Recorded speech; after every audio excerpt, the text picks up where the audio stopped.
अस्सलामुअलैकुम, this is Shahzeb and you are watching JB tech. तो बहुत ही जल्द इन्फिनिक्स लॉन्च करने जा रहा है नोट सीरीज के स्मार्टफोन, जिसके अंदर हमें एक इन्फिनिक्स नोट 8 और जो सेकंड है नोट 8i देखने को मिलेगा। आज की इस वीडियो के अंदर मैं बात करूंगा इन्फिनिक्स नोट 8 के बारे में। इसके अंदर हमें क्या क्या फीचर्स देखने को मिलते हैं, इसको कब तक पाकिस्तानी मार्केट के अंदर लॉन्च कर दिया जाएगा और जो इसकी प्राइस है वो क्या होने वाली है। तो अगर आप इसका वेट कर रहे हैं और इसके फीचर्स के बारे में जानना चाहते हैं तो इस वीडियो का एंड तक जरूर देखेगा।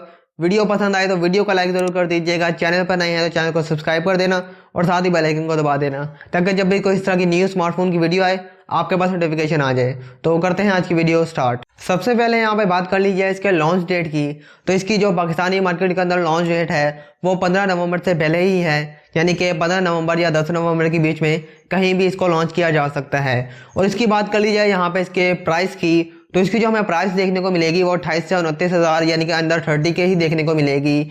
और क्योंकि नोट 7 भी हमें 26 से 25 हज़ार की रेंज में देखने को मिलता है तो इसकी जो प्राइस है उससे ज़्यादा ही होने वाली है। तो आप इसकी क्या प्राइस एक्सपेक्ट कर रहे हैं नीचे कमेंट्स में ज़रूर बताइएगा। और इस प्राइस रेंज के अंदर हमें इसके अंदर क्या क्या फीचर्स देखने को मिलते हैं तो उनके बारे में अब डिस्कस करते हैं। सबसे पहले यहाँ पे बात कर लीजिए इसके डिज़ाइन की। तो इसका डिज़ाइन हमें अच्छा देखने को मिलता है, लेटेस्ट डिज़ाइन। बैक साइड में हमें कटआउट डिज़ाइन देखने को मिलेगा और नीचे वाली साइड में हमें जो इन्फिनिक्स की ब्रांडिंग है वो देखने को मिलती है। यहाँ पे कैमरा मॉड्यूल हमें रेक्टेंगल शेप में देखने को मिलता है और क्वाड कैमरा सेटअप देखने को मिलेगा। इसके अलावा यहाँ पे एलईडी फ्लैश भी इसके कैमरा मॉड्यूल के अंदर ही देखने को मिलती है। इसके फ्रंट साइड की बात करें तो फ्रंट साइड पे हमें पंच होल देखने को मिलेगा जो कि लेफ्ट साइड पे है। और इसके अलावा यहाँ पे डिस्प्ले साइज की बात करें तो इसके अंदर हमें 6.95 इंचेस का एक बड़ा डिस्प्ले देखने को मिलेगा, जिसकी जो रेजोल्यूशंस हैं वो HD+ ही हैं, यानी कि 720x1640 पिक्सल्स की। तो यहाँ पे इनको 1080p देना चाहिए था क्योंकि अंदर 30 के डिवाइस होने वाली है। तो इस रेंज में हमें जो 1080p डिस्प्ले है वो मस्ट है। उसके अलावा उसके अंदर हमें 720 के अंदर इतना कोई शार्प डिस्प्ले नहीं होता। और यहाँ पे जो डिस्प्ले टाइप है वो भी IPS LCD लिए लगाई गई है, तो आपको जो डिस्प्ले है इतना कोई खास देखने को नहीं मिलेगा। आप बड़ा डिस्प्ले अगर आप लेना चाहते हैं तो आप इसको कंसीडर कर सकते हैं। इसके अलावा यहाँ पे गोरिल्ला ग्लास प्रोटेक्शन देखने को मिलेगी, लेकिन यहाँ पे स्पेसिफाई नहीं किया गया कि कौन से वाली हमें देखने को मिलती है। तो इसके अंदर में भी हमें गोरिल्ला ग्लास 3 के प्रोटेक्शन ही देखने को मिलेगी। तो डिस्प्ले ठीक आप कह सकते हैं, इतना कोई खास हमें देखने को नहीं मिलेगा। यहाँ पे बात कर लीजिए अब इसकी बैटरी की, तो इसके अंदर हमें 5200 mAh की बैटरी देखने को मिलेगी, जो कि आजकल जो स्टैंडर्ड है 5000 का उससे थोड़ी ज़्यादा ही देखने को मिलती है।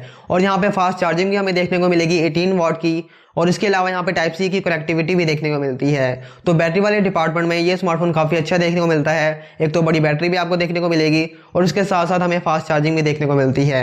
तो आप कह सकते हैं कि बैटरी वाली साइड से बिल्कुल ओके है ये स्मार्टफोन। नेक्स्ट यहाँ पे बात कर लीजिए इसके ऑपरेटिंग सिस्टम की। तो इसके अंदर हमें out of the box Android 10 ही देखने को मिलेगा, जिसके साथ हमें जो XOS 7 है इन्फिनिक्स का कस्टम UI वो ही देखने को मिलता है। यहाँ पे प्रोसेसर की बात करें तो प्रोसेसर इसके अंदर हमें गेमिंग प्रोसेसर देखने को मिलता है जो कि मीडियाटेक का Helio G80 है। अब ये 12nm टेक्नोलॉजी पे बेस्ड है और ऑक्टा कोर प्रोसेसर है। और इसके साथ हमें जो GPU देखने को मिलेगा वो माली G52 का देखने को मिलता है। तो प्रोसेसर और GPU दोनों ही इसके अंदर हमें अच्छे देखने को मिलेंगे।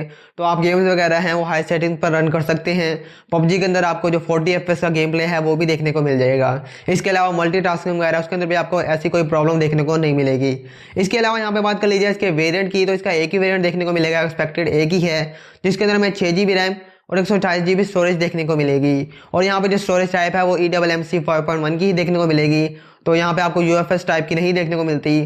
तो जो रीड राइट स्पीड है, ऐप ओपनिंग स्पीड वगैरह है वो आपको इतनी कोई फास्ट देखने को नहीं मिलेगी, आपको एवरेज किस्म के ही देखने को मिलते हैं। तो वेरिएंट ठीक है, लेकिन यहाँ पर स्टोरेज टाइप को बढ़ा दिया जाता तो जो फ़ोन की परफॉर्मेंस है वो भी ज़्यादा इंक्रीज हो जाती, आपको जो एक्सपीरियंस है वो काफ़ी स्मूथ देखने को मिलता है। इसके यहाँ पे फिंगरप्रिंट स्कैनर की बात कर ली जाए तो वो हमें पावर बटन के अंदर देखने को मिलेगा, यानी कि साइड माउंटेड फिंगरप्रिंट स्कैनर इस फ़ोन के अंदर हमें देखने को मिलता है। और जो साइड माउंटेड फिंगरप्रिंट स्कैनर होते हैं वो फास्ट होते हैं as compare to rear side पे या इन डिस्प्ले फिंगरप्रिंट स्कैनर। तो आपको जो स्पीड है वो काफ़ी फास्ट देखने को मिलेगी।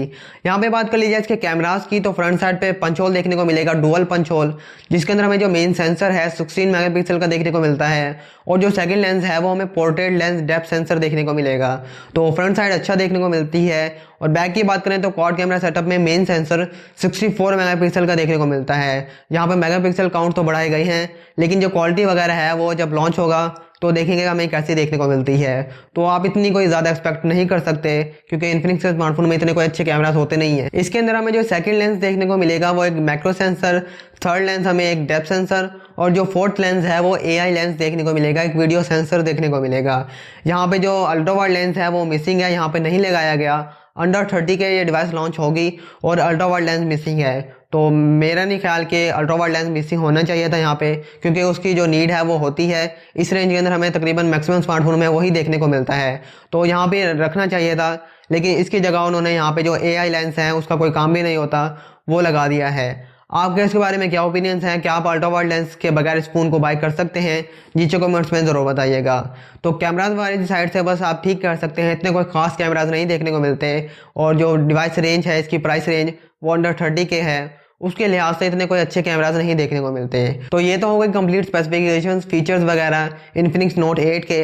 अब बात कर लिया यहाँ पे मेरे रिकमेंडेशंस की, तो मैं आपको रिकमेंड करूंगा अगर इसकी प्राइस रेंज कम होती है, यानी कि 25 से 26 हज़ार की रेंज में अगर ये लॉन्च होता है तो आप इसको बाय कर सकते हैं। अगर इसकी जो प्राइस रेंज है 28-29 हज़ार ऐसे कहीं पे होती है, तो मेरा नहीं ख्याल कि इतना कोई वैल्यू फॉर मनी ये स्मार्टफोन होने वाला है। आपके इसके बारे में क्या ओपिनियंस हैं? इसकी जो value for money right price tag है वो क्या होना चाहिए? नीचे कमेंट्स में ज़रूर बताइएगा। तो बस ये थी आज की वीडियो। अगर आपको वीडियो पसंद आई हो तो वीडियो को लाइक जरूर कर दीजिएगा।